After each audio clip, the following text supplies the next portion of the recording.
बचपन में फिल्में देखने का शौक था, बाद में उनमें काम करने का शौक पैदा हुआ और वो शौक पूरा करते करते 50 साल कैसे बीत गए पता ही नहीं चला। 75 साल का हो गया हूं। इस दौरान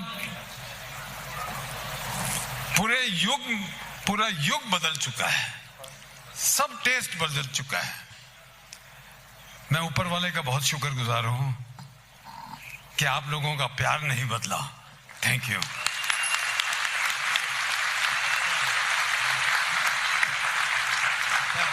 ऊपर वाले ने मुझे गला खराब दिया है, बहुत बेसुरा गाता हूं, लेकिन कान अच्छे दिए हैं। जैसे ही मीठी आवाज सुनता हूं समझ जाता हूं, और आज इतने सुरीले और इतनी मीठी आवाजें सुनने को मिली हैं कि दिल बहुत खुश हो गया।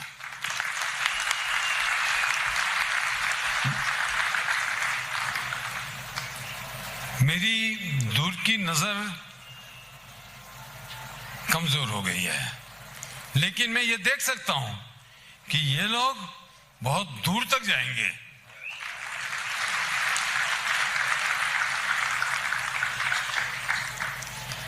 देखिए, एक बात आखिर में ये कहना चाहूंगा कि जो ढाबरे साहब एंड मिसेस ढाबरे जी, इन्होंने जो इस प्रोग्राम को कामयाब करने के लिए जो मेहनत की है, ये एक दिन का काम नहीं है। इन्होंने पूरे लास्ट 3 महीने से मैं देख रहा हूं। हालांकि मैंने इनसे कह दिया था मैं इस मामले में बहुत कमजोर हूं। देखा ना आपने कितनी अच्छी सिंगिंग करता हूं, वैसे ही इस मामले में भी हूं। इन्होंने मेरी बिल्कुल हेल्प नहीं ली। अपने हिसाब से पूरा रिसर्च करके ताम झाम लोगों को इकट्ठा करना, अपने यारों दोस्तों को लाकर इस प्रोग्राम को इतना रंगीन और इतना ब्यूटीफुल बनाया। मैं अपने दिल से, from the bottom of my heart, मैं इनका बहुत बहुत शुक्रगुजार हूं। मैं अपने जन्मदिन के लिए, चूंकि मेरे अंदर की जो छुपी हुई ख्वाहिश है गायकी की, मैं अपने जन्मदिन के लिए इससे अच्छा तोहफा मांग ही नहीं सकता था कि मैं इतने अच्छे गाने वालों के साथ मेरा जन्मदिन बिताऊं। I think I am the most blessed person in this world. Thank you so much. जय माता दी।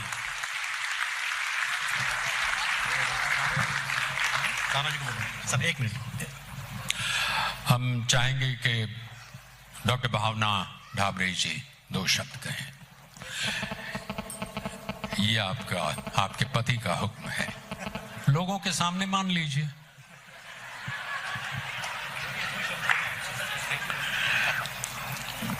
मुझे समझ में नहीं आ रहा मैं क्या कहूँ। Thank you so much. आपका प्यार, आपका दुलार जो भी है, और जीतू जी का प्यार स्नेह मेरे लिए बहुत मायने रखता है। और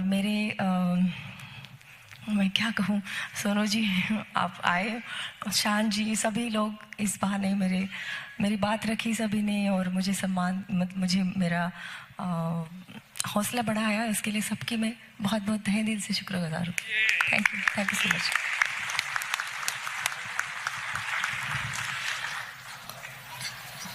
किरण जी ने जितनी नजदीक से और जब से जीतू जी को देखा है, यहां उपस्थित शायद किसी ने नहीं। किरण शांताराम। नमस्कार। मेरा और जीतू जी का रिलेशंस कुछ अलग ही है। भाई भाई, फिर झगड़ालू भाई, फिर अच्छा भाई, ऐसे बहुत कुछ हम उन्होंने किया साथ में। और जीतू जी जब पहले आए हमारे स्टूडियो में पिताजी के यहाँ काम करने के लिए, तो इनका आर्टिफिशियल ज्वेलरी का एक दुकान था गिरगांव में। ये गिरगांव में रहते थे, और अंकल के साथ आप आए, और नवरंग पिक्चर की वहाँ उस टाइम शूटिंग चल रही थी। तो नवरंग में बहुत से ऐसे सरदार लोग सेट पे थे उसमें से एक जीतू जी ने वो उसमें अदा किया पूरा काम। बाद में जब इस हिसाब से जब आए उसको, फिर हमारे यहाँ सेहरा पिक्चर बनी, उसमें वो 6 सरदारों में से एक सरदार हो गया, उसमें मैं एक सरदार था, तो 4 सरदार अब अलग थे। बाद में फिर जब पिताजी ने, शांताराम जी ने जब पिक्चर बनाने सोची हीरो की, तब जीतू जी की ऑडिशन ली गई। और मेरी छोटी सिस्टर राजश्री, वो अभी भी हर एक साल यहाँ आती है दिवाली में, और हम लोग साथ में रहते हैं, और हर एक साल विदाउट फेल वो जीतू जी को मिलने के लिए उनके घर पे जाती है। She is in America, she is in Los Angeles. और उस टाइम जब ऑडिशन हुआ था, मुझे याद है जीतू जी सामने थे कैमरे से, और राजू, हाँ ये जीतू जी बताएंगे, ये ज़्यादा अच्छा। ऐसा हुआ कि राजेश खन्ना और मैं साथ में पढ़े स्कूल में, और वो ड्रामा में काम करता था, तो उसको बहुत तजुर्बा था एक्टिंग का। मैं तो बुक्खड़ कड़का कुछ और नहीं कर सका, तो यहाँ घुस गया। तो मुझे जब पता लगा कि मुझे, देखिए मेरा थोड़ा बैकग्राउंड बताऊं, सेहरा पिक्चर में मुझे एक डायलॉग मिला, वो मेरा टेस्ट केस था कि अगली पिक्चर में मुझे काम मिलेगा या नहीं मिलेगा। वो डायलॉग उस वक्त याद नहीं हुआ, आज याद है। वो डायलॉग था, सरदार सरदार दुश्मन टिड्डी दल की तरह गोलियां बरसाते हुए आ रहे हैं, इतना बोलना है। सरदार सरदार दुश्मन टिड्डी 20 रिटेक हो गए। इनके फादर इतने महान, उनके सामने खड़े होने को हाथ कांपते थे। अरे याला काढा ना, कोणाला दुसऱ्याला बोलवा, हे काय इतकं वाट लावतो आमची, रात्रभर जागावं लागणार। अरे मैं बोला बैकग्राउंड कुछ नहीं, फ्यूचर भी जा रहा है, करूंगा क्या। तो किस्मत अच्छी थी तो स्क्रीन टेस्ट के लिए बुला लिया, गीत गाया पत्थर होने के लिए।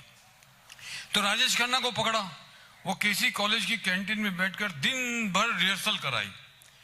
तो नेक्स्ट डे जब स्टूडियो में गए तो डायलॉग मिले, मैं तो अपना याद करके गया था। तो इनके फादर तो एकदम ठेठ उर्दू बोलते हैं ना, कण्वा बाबा की कुटिया में रहते रहते मैं कह रहा था। मैं घबरा गया, अभी करूं क्या। और उस जमाने में राजश्री, बहुत इनकी बहन, बहुत बड़ी हीरोइन, वो भी आ गई मेरे स्क्रीन टेस्ट के लिए, सामने खड़ी हो गई कैमरे के पीछे। अरे मैं बोला ये कहां से आ गई। तो वो ऐसे घबराहट में अभी करूं क्या, डायलॉग ये हो गया, वो गड़बड़ हो गई। अरे जूता निकाले, ऐसे शूज काटा, मैं निकाले तो साला मोजा फटा हुआ। फिर वो कॉम्प्लेक्स में मर गया। फिर उसके बाद अभी खड़ा हूं, अभी देखिए कोई बात नहीं है।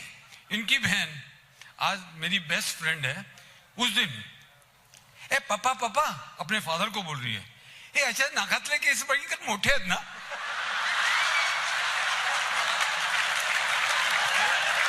माझ्या नाकात मी कधी बघितलं नाही। तुम्हाला केस कुठनं दिसले। तो ये मेरी शुरुआत। बट मैं जब तक जिंदा हूं, इस फैमिली का जो कुछ भी हो, मेरे को जन्म देने वाले मेरे माता पिता हैं, लेकिन जितेंद्र को जन्म देने वाले ये लोग हैं।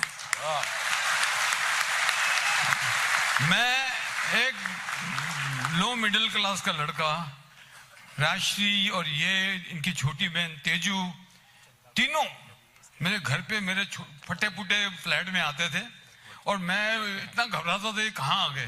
अरे चल पिक्चर बघायला जाऊया, पिक्चर बघायला जाऊया, और खिशात पैसे नाही माझ्या। मैं माझ्या हिरोईनला सांगणार, ए तू पैसे दे। तो इन्होंने हमेशा सिचुएशन संभाली और मुझे इतना फ्री कर दिया कि मुझ जैसा आदमी, I am telling you, I was a duffer, they made me whatever I am today. I am thankful to them. And ladies and gentlemen, the pioneer, one of the pioneers of Indian radio, बात में अमीन साहब ने मुझे सहारा दिया था। आज stage पर आते हुए मैं उनका सहारा बना हूं।